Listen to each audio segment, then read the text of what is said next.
नमस्कार, स्वागत है आप सभी का हमारे साथ डीटीवी न्यूज़ में। और मैं हूं आपके साथ अजय कोहली। आज हम कामा विधानसभा की पंचायत नौगामा में मौजूद है और यहां से हमारे साथ रन में जो उतरे हुए हैं प्रवेश जी अलमारी के साथ चुनावी मैदान में हैं और यहाँ की समस्याओं पे थोड़ा आपकी नज़र को टिका देते हैं, क्योंकि यहाँ की जो अहम समस्या है सड़कों की। सबसे पहले अगर आप गांव में एंट्री करते हैं और गांव में सफ़र करते हैं, डोलते हैं, फिरते हैं या फिर चलते हैं, यहाँ के रास्ते बिल्कुल चलने लायक नहीं है। वहाँ से बाइक हो या फिर आप पद यात्रा से कहीं ना कहीं काफ़ी दिक्कतों का सामना आपको करना पड़ेगा। लेकिन उसी के साथ यहाँ पर महिलाओं को जल की समस्या भी बहुत ज़्यादा है। लोगों को जो जल की समस्या है वो बहुत ही ज़्यादा हो चुकी है, क्योंकि यहाँ पीने योग्य पानी की समस्या लोगों को है। उसी के साथ बात करें यहाँ की शिक्षा की, तो शिक्षा क्षेत्र में लोगों को काफ़ी पिछड़ा क्षेत्र है ये। उसी के साथ प्रवेश जी जब मैदान में, तो किस तरह से जनता के इन दुखों को, इन समस्याओं को देख रहे हैं और कैसा समर्थन उनको मिल रहा है जनता का, क्योंकि चुनाव प्रचार का कल अंतिम दिन होगा, तो परसों वोट डालना है। आप सभी को पता है कामा विधानसभा की पंचायतों में 17 पंचायतों में जो चुनाव है, आज उसी की नौगांव पंचायत में हम मौजूद हैं। उनसे बात करते हैं। हमारे साथ सीधे प्रवेश जी जुड़ चुके हैं। प्रवेश जी, बहुत बहुत स्वागत है आपका डीटीवी न्यूज़ में। क्या कहना चाहेंगे इस वक्त में? जी नमस्ते अजय जी। जी मैं आपसे यही कहना चाहता हूँ कि जो एक्स सरपंच रह चुके हैं जी उन्होंने जनता के साथ खिलवाड़ किया, जी भ्रष्टाचार का बोलबाला रहा। जी चाहे सीसी रोड हो, जी चाहे पीएम आवास हो, जी चाहे शौचालय हो, जी उनमें पैसों के बल पर जी पीएम आवास को दिया गया, जी जो हकदार हैं उनको नहीं दिया गया। जी और इसी तरीके से हर शौचालय पे पैसे लेकर शौचालय बांटे गए। जी और हमारे कुछ गांवों में एक समस्या मैंने है कि हमारे यहाँ कुटुंब कबीले की लड़ाई की वजह से कुछ कुटुंब वाले, कबीले वाले एक गुलामी की जंजीर में जकड़े हुए हैं। हमारा मेन मकसद ये है कि ये जालिम कैंडिडेट हैं जो, जी इनके खिलाफ़ हम मैदान में आकर जनता को इनके जुल्म से छुटकारा दिलाएं। और हमें रही हमारे समर्थन की बात, हमें काफ़ी अच्छा रेस्पॉन्स मिल रहा है। महिलाओं में, बच्चों में और बड़े और बूढ़ों में सबका हमारे ऊपर आशीर्वाद है और सभी हमारे लिए दुआ कर रहे हैं। और इंशाअल्लाह अल्लाह इन चाहे तो हम कामयाब होंगे।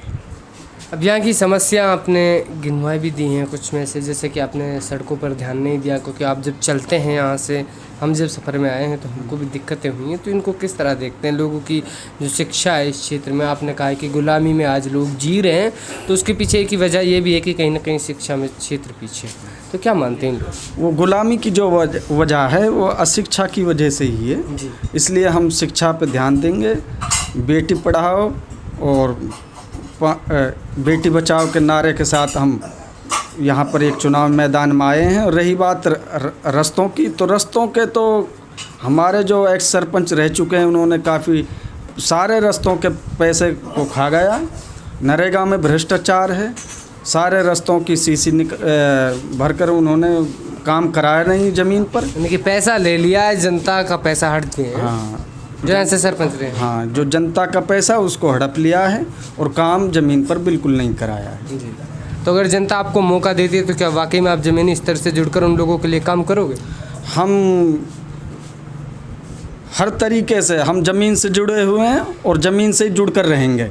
जी और लोगों की हर समस्या का निदान करने की कोशिश करेंगे। वो कैसे भरोसा करें, क्योंकि काफ़ी बार उनको धोखा मिला है। अब तक जब उन्होंने चुना है तो कहीं ना कहीं लोगों को उन्हीं मुखियाओं ने, उन्हीं सरपंचों ने कहीं ना कहीं धुना है। तो क्या, किस तरह वो भरोसा करेंगे? तो भरोसा जनता के बीच में ये है कि हमारा जो वर्तमान एक्स सरपंच रह चुका, हमने उसकी कई बार जांच कराई जी, उसके नरेगा की फर्जी मस्टोलें रुकवाई जी, और बिल्कुल खुलकर जनता के साथ आए। और यानी कि जनता के साथ आपने काम किया? हाँ, जनता के साथ और जनता के रहकर साथ लेकर हमने काम किया। उसकी फर्जी मस्टोलें हमने रुकवाई, बंद करवाई, उसकी जो सीसी भरी थी उनको दोबारा से काम करवाए। कई बार हमने रिकवरी करवाई, जो पैसे थे रास्तों के उनकी रिकवरी भी कराई। जी, तो बाकी क्या कहना चाहेंगे और क्या मैसेज देना चाहेंगे जाते जाते इस जनता को, क्योंकि चुनावी वक्त में अब बहुत ही कम समय?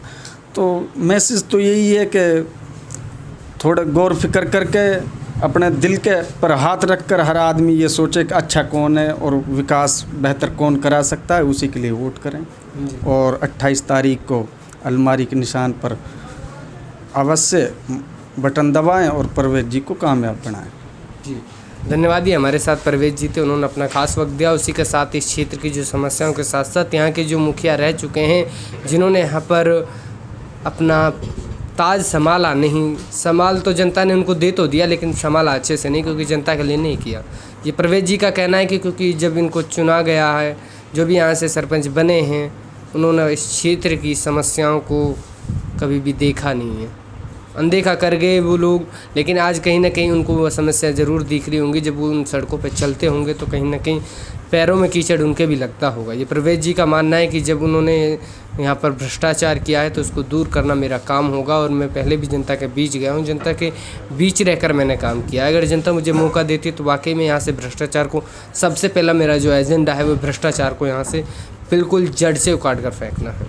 और उसी के साथ यहाँ की जो समस्या है, चाहे शिक्षा हो और जो यहाँ गुलामी की बात है, उस शिक्षा को लेकर वो काफ़ी चिंतित हैं। और अगर जनता उनको इस नौगांव पंचायत से चुनकर लेकर आती है तो यहाँ पर सबसे पहले शिक्षा और भ्रष्टाचार को समाप्त किया जाएगा, परवेज जी का कहना है। और आने वाला वक्त में जनता तय करेगी कि वो क्या चाहती है और किसको चुनती है, क्योंकि दौर अब बहुत ही कम है चुनावी वक्त का, क्योंकि 28 तारीख को यहाँ वोट डालना है और अब आज 26 हो चुकी है। कल का चुनाव प्रचार का टाइम है, परसों वोट डालना है। बन रहे आप हमारे साथ कैमरामैन वसीम जी के साथ मैं आपका जय कुली। धन्यवाद।